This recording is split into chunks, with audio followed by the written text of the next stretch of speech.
Anyong! Papakainin ko si Nabi ng kanyang favorite treat. Ayan yon. Made from Japan siya, guys. Nabili ko siya sa Daiso. Yan. At saka pagka alam niya, pagka hawak ko yung ganyang treats na yan, alam niya na yung gagawin niya. Magsisit na kagad yan. Yan, nag-waiting siya, guys. Alam niya yun, hanggat hindi ko sinasabi, hanggat di ko nabubuksan, maghihintay lang siya talaga. Ayan o, pahikab-hikab siya dyan, guys.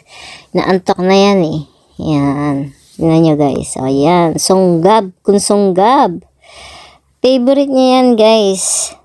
Marami na akong treats na nabili na naipakain sa kanya, pero yan talaga yung as in kahit apat sunod-sunod mong ibigay sa kanya, kakainin niya talaga. Unlike dun sa isa kong binibili na treats, isang beses lang niya nakakain, minsan hindi niya pa nga nauubos. Ayan, yan talaga simut, sarap talaga siya dyan. Oh, nagpa-cute pa yung amo talaga, oh. Hindi, piniplex ko lang yung hair ko, bagong pakulay ko lang siya, guys. Yan, nagpapakit pa talaga yung amo. Bagay ba sa akin, guys, yung bagong hair color ko? Light brown siya.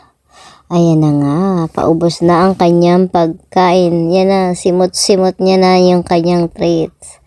Kulang pa yan, guys. Manghihingi. Pag alam niya ba na pagka naubos niya na yan at wala na akong ibibigay, lalayasan na ako niyan. Ayan, paubos na siya, guys. Sinisimot ko na lang. Ayan. Gusto niya yan, guys. Ayan na nga at ubos na. Ayan, pinapadilaan ko pa sa kanya kasi nga, guys, may mga katas-katas siya. Yan. Favorite niya talaga yan, guys. Gusto niya yan.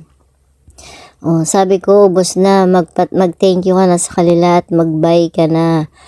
Ayaw niya, guys. Tinalikuran niya ako. Oh, hinila ko siya. Sabi ko, mag-insa ka. Yan. Annyeong higaseyo. Kamsahamnida. Annyeong higaseyo. Yun lang, guys. Bye-bye.